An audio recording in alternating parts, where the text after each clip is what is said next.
together for 13 years and 3 children later, how do you keep the love alive and the spark in the relationship?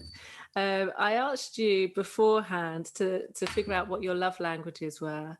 It's something that I use with a lot of my couples, and it really, really helps them to sort of realize how their partner is actually showing love and how they're receiving love. So sometimes someone will come home with a bunch of flowers and say, I love you. You know that I love you because I always buy you flowers. And then their partner says, but I hate flowers.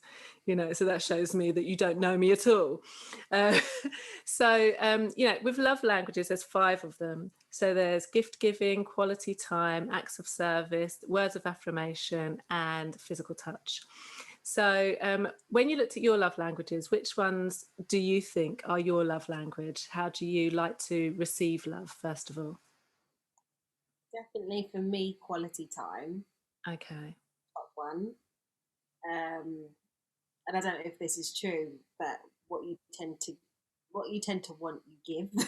So I Yeah. know if I'm around other people that are like major gift people, I'm like, oh, it's just not natural to me. So get that and words of affirmation. Okay.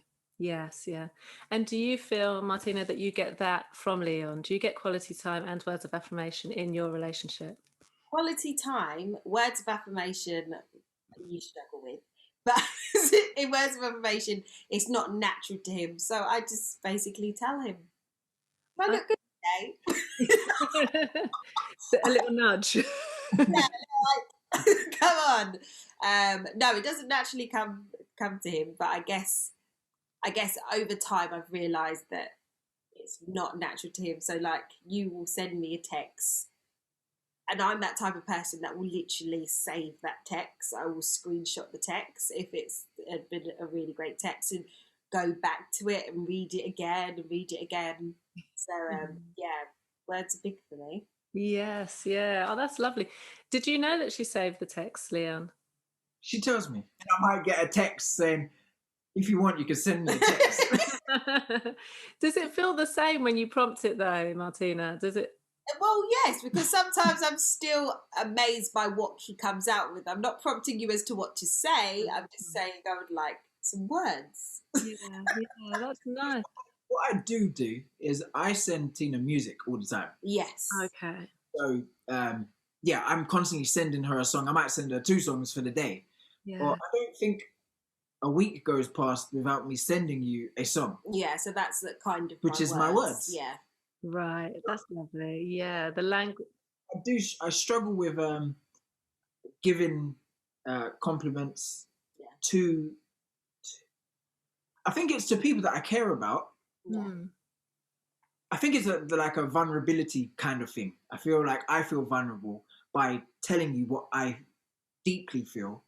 And yes, but I would sing your praises to everyone behind your back.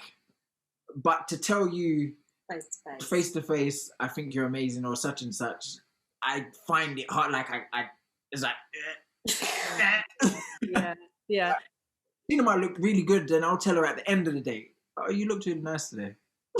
Like, I wanted to say that when I first saw her, and she knows that by how I'm looking at her. That's interesting because it's something that Martina would like to hear, but you save it and you hold back. You don't say it. I don't think I'm thinking that she would like to hear it in the time. I'm just thinking that it's just can I act on what I observe? I'm not thinking she would appreciate what I have to say. Right. That's non-existent in my head. Okay. Well, now you know she would. She'd appreciate it. Leon, what's your love language? I think mine is acts of service. Okay. I used to think it was gifts. Okay.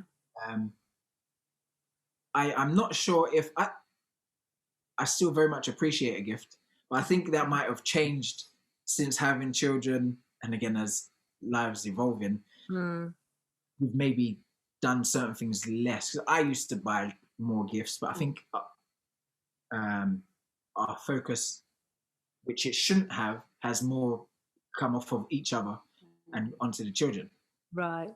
In certain aspects. So in like gift giving. but I think it's very much acts of service. Yeah, and I think that mostly because that's what I do so much of. I just go over beyond, and then someone might ask, because I'm in construction, someone might ask, like, so what's the price for that? And I'm like, free? That's a lot of love there. Too much love. So so that's the way that you show love, and that's the way you like to receive love as well? Yes, yeah. Okay. I think so. Okay. And do you feel that you receive love from Martina in that way? No, so that's why I said I think so, because I feel like I receive that from a lot of people, which kind of frustrates me. I think maybe I put out too much, so then you can't really match what I've put out. Yeah, you can't live up to it. Yeah. Yeah. That's why I'm not doing it to then get it back. That's just my natural thing. I think that's one thing that I have observed, that he is an acts of service guy, but because he is an all or nothing person, and at times I have tried to be this all or nothing person, it's just so tiring. So I'm just like, you know what? I will still cook your dinner. I will still do these things, but I cannot do what you do because it's self-sacrificial. It's awful. Like, you have to put yourself first sometimes. But he just loves doing that. But I just can't beat him at that level. Yeah. So is that quite intimidating then? Because you can't. Okay. Yeah, it doesn't. That's why. Yeah, it's intimidating from the standpoint of, like, because I feel like he will still give me quality time. He will still give me the things that I need. But because he is so much in terms of his acts of service, I will sometimes question myself, like, am I enough? Am I doing enough for him? Would he go somewhere else where he's getting fulfilled at that level because I can't give it to him? And I'd hope that he'd see that I'm giving it in other ways. It does make me ponder it, and then I just have to talk to myself a few times and be like, no. Do you ever have that conversation? Do you tell Leon that you're feeling like that? I never said that. You haven't said it like that, but you've said bits. Yeah. Do you often talk about your emotions and your worries to each other? So things like that, when they come up, do you talk about them? Yeah. I mean, one thing that has been good with us, like if I have, because he's a very attractive guy, gets a lot of female attention sometimes. And it's good to be able to speak very vulnerably with him and just say, this could be a very insecure moment that I'm having right now. I'm not sure, but I don't like this. Yeah, I feel like I tell you most things.